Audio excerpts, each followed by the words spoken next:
And now, live from Laurel, Maryland, USA, the home of the Johns Hopkins University Applied Physics Lab, it's snack time. Oh, hello, people, and welcome to Snack Time. I'm very excited to bring this next story to you because it's a little bit cathartic for me. It's kind of purging something that's been on my mind and on my body for many, many years. This is part 2, and welcome to part 2 in our series of crushes that have gone horribly, completely awry. You've had them, I've had them, and now we're going to share with each other, just between me and you. Today's crush brings back a memory that's maybe even more embarrassing than, well, I don't know, just about any of the other shows I've shared with you. It roots back to the first grade, people. And yes, even though that was 20-some odd years ago, it's a time that I've not forgotten, and I really doubt that I'll ever forget. You should know that I care. I wouldn't even tell you the story. Today, I'm going to talk about my infatuation. I'm trying to pull it together with a young girl named Corey. It was the first grade. It was Jackson Road Elementary School, and I was in love.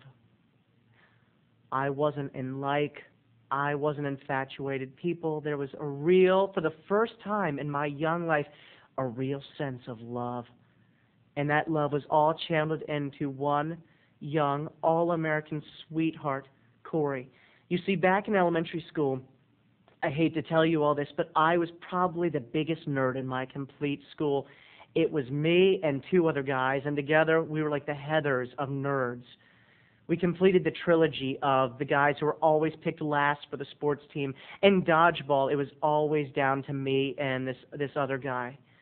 Anyway, there was only one of the popular kids who would be nice and talk to me, and that was beautiful young Corey. I remember the time I broke my leg, which will be a future snack. I broke my leg and I came in a cast to school. It was Corey who carried my books for me and was nice enough to even, smile and say, "Hi, Terry." Yes, she knew my name. She knew it. I didn't have to tell her.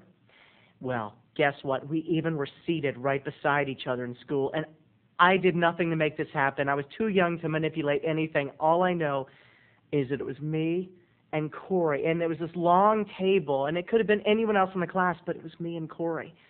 And I can tell you the day exactly. The teacher, Mrs. Longnecker, the subject, cursive. Yes, we were being taught cursive, and as I sat there with Corey, there was our teacher, Mrs. Longnecker, and basically she was up there at the board, and she'd make a big A, and she'd make a little A, and she'd make a big B, and she'd make a little B. But I didn't care. I just was happy to be sitting beside Corey until I remembered something. You see, kids, I have to stop here and tell you something.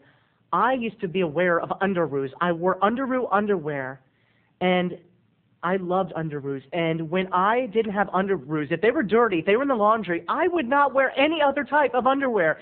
And one day, yes, my Underoos were all in the laundry. I would wear no substitutes, so I went to school without any underwear. And I sat there in these pants with a broken zipper. Well, I felt a breeze. A light breeze, and I looked down, and yes, everyone, yes, with Corey by my side, looking at the cursive, right beside me, inches away, I looked down, and there was my first grade penis. I mean, it couldn't have been bigger than that.